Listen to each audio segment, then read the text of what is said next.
vu de quoi cette semaine passée? Puis José m'en parlait. Le nouveau règlement sur les transfuges politiques. Tu peux-tu m'expliquer ça? Pourquoi c'est rendu grave? C'est bonne idée. C'est rendu grave. Pourquoi? Je vais vous expliquer la politique. C'est M. Drainville là, qui s'amène avec ça? Ouais, ben c'est ça. Ça en fait il pas s'amène mal, avec là. quoi? Là? On va parler clairement. Là. Il s'amène avec plein d'affaires, M. Drainville. Là. Puis là, on sent que, tu sais, on sait qu'arrive le mois de janvier. Peut-être qu'il n'y a pas beaucoup d'actualité. Fait que des ministres qui ont de l'ambition, M. Drainville en a, c'est tout à fait légitime. Disons qu'ils vont peut-être passer leur petit message pour préparer, je sais pas, moi, une éventuelle succession de Pauline Marois. Je dis ça de même, là. Je dis ça de même. Faut pas penser que j'ai démosqué qu'il y a un côté un gouvernement de Pauline Marois puis de l'autre côté un gouvernement de venir de Bernard Drainville. C'est pas ça que j'ai dit. C'est pas ça que j'ai entendu. Non. Mais c'est quand même la réalité des faits. C'est M. Drainville fait trois scoops qu'il donne à des journalistes pour qu'il y a donc ça, tout le monde parle de lui. Non, spécial, hein? Spécial, ouais. Non. Mais pour celui-ci, les transfuges politiques, laisse-moi comprendre pourquoi là c'est grave, puis il faut retourner en élection. Là. Ouais, ben c'est ça l'affaire. C'est que il faut comprendre que le PQ l'a avalé de travers l'année passée quand 6 de leurs députés ont claqué à la porte parce qu'ils n'en pouvaient plus de Pauline Marois. Ça, ils l'ont pas aimé. Puis là, j'ai compris. Moi aussi, j'aurais été peut-être fâché à leur place.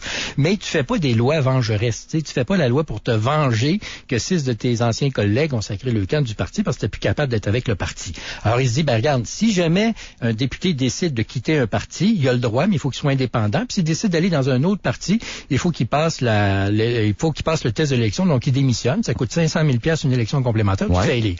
Bon, nous, on n'est pas contre ce principe-là, mais il faut quand même donner la réalité des faits. Pourquoi les péquistes étaient là-dessus? Les péquistes sont là-dessus aujourd'hui parce qu'il y a un an, ils se sont fait rentrer dedans avec 6 départs de ministres. Ils ont peur de perdre du monde encore. Ben oui, mais parce que moi, je me souviens qu'en 2008, là, ils couraient après les députés adéquistes pour qu'ils rejoignent le PQ, là, tu sais. Fait que dans le temps, ils en parlaient pas trop, là, parce qu'ils couraient après les adéquistes pour qu'ils viennent. L'autre chose, faudrait peut-être qu'ils se souviennent aussi que le Parti québécois est né d'un transfuge. René Lévesque a été dûment élu en 66, libéral fédéraliste. En 67, il devient souverainiste, il a bien le droit. Il sac son camp. Hey, Bernard, je t'aime bien, là, mais attention à ton chef fondateur, là, c'est un transfuge aussi. Puis pas juste lui. Lucien Bouchard du Bloc québécois. Lucien Bouchard a été dûment élu fédéraliste conservateur en 88. Un an et demi plus tard, il est tanné, il décide de devenir souverainiste, ce qui est tout son droit légitime. Puis là, voilà qu'ils fondent le Bloc québécois. Fait que les deux grands partis souverainistes au Québec, le Bloc puis le PQ, ont été fondés par des transfuges. Avec deux grands leaders. Avec deux grands leaders. Fait que pour ça qu'il faut donner une petite mesure à tout ça. Maintenant, moi, ce que je vois là-dedans, c'est que M. Drainville est très proactif, puis j'aime bien, Bernard, c'est un homme énergique et puis c'est un gars travaillant, puis moi j'ai beaucoup travaillé avec lui lors de la loi sur le financement des partis politiques, puis on a bien travaillé ensemble. Il a adopté nos principes que nous autres, la coalition, on avait mis de l'avant, c'est-à-dire baisser le plafond salarial. Il l'a accepté, baisser le plafond des dépenses. Il l'a accepté à la dernière minute, mais il l'a accepté. La parité avec le 100 $ maximum, une contribution de l'État. Donc, on est capable de bien travailler ensemble. Mais ce que je vois, là, c'est qu'il y a pas mal de sangliers sur le feu, là. Puis il y a peut-être des réalités plus urgentes, comme par exemple le financement des partis municipaux, parce qu'on s'en va en élection. Peut-être ça à travailler maintenant. Parlant de la capitale nationale, tu la connais de fond en comble. C'est quoi notre prochain projet? Parlons pas de l'amphithéâtre. Ouais. Moi, je pense qu'on doit continuer à attirer des événements sportifs d'envergure internationale.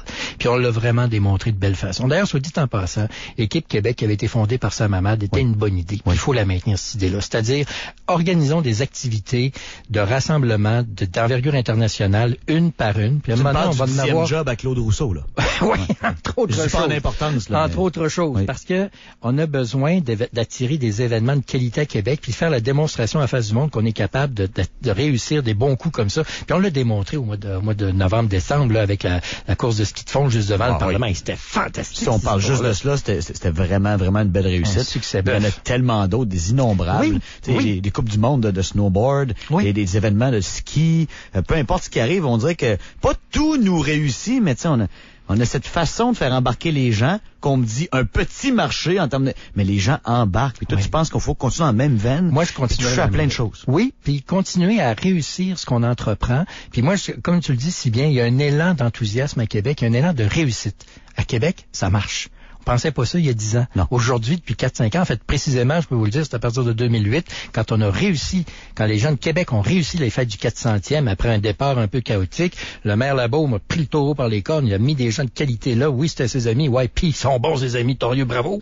Ils ont pris le taureau par les cornes, on a eu succès avec le tournoi international de hockey organisé par la famille Tanguay, puis après ça a donné l'élan pour la suite des choses, bravo. Ben, on a cet élan-là, faut le maintenir, mais faut le maintenir de façon responsable. Et ce qui nous réussit actuellement, c'est des événements entre autres sportifs, mais aussi culturels, qui marquent la Ville de Québec et qui attire l'attention chez nous et qui démontre qu'on est capable de faire les choses. Peut-être qu'un jour, on va être capable d'avoir les Olympiques. Peut-être, je le sais pas. Mais ce que je sais, c'est que là, actuellement, on accumule les points là, dans la manche, là, les uns derrière les autres.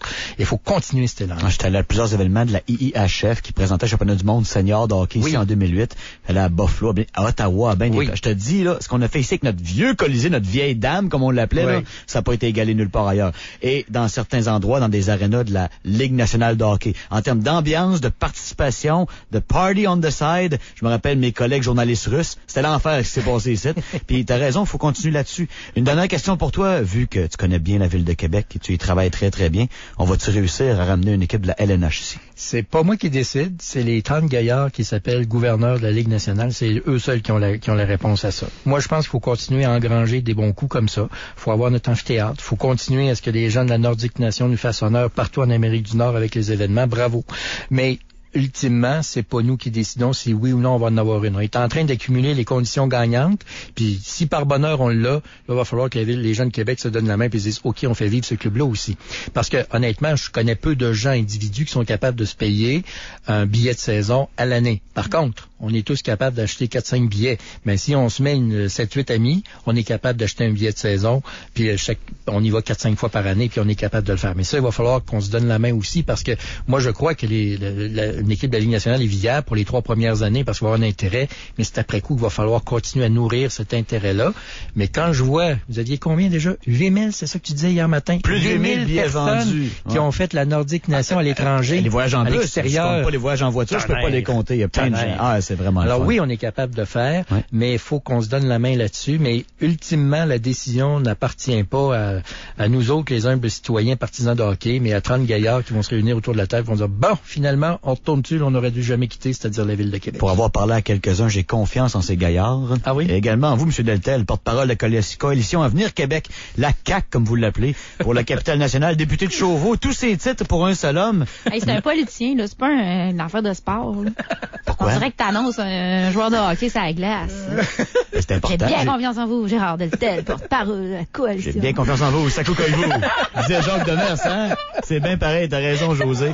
Ben, Gérard, t'es toujours le bienvenu. Merci. Surtout quand j'anime. La prochaine fois, c'est sûrement dans 8-9 ans. Oui, mais sois sûr d'une chose, là, t'animes, je suis là, mais sois sûr que quand tu vas animer le Red Bull Crashite, je serai pas sur la glace. Ah non, tu seras pas là, toi non plus? Non, on va laisser ça. On est plus confortable avec un micro aussi, je peux t'en passer Vous un allez billet. à patiner sur du plat que sur des chutes qui descendent. C'est méchant malade, pareil. Hein. Pourtant, il y en a qui disent que c'est pas du sport. Qui c'est ça? quoi, Qui ceux ça? qui chialent, là, dans le Vieux-Québec. C'est pas du sport. On va leur faire essayer, ne serait-ce qu'un instant. Il est 16h05, on revient.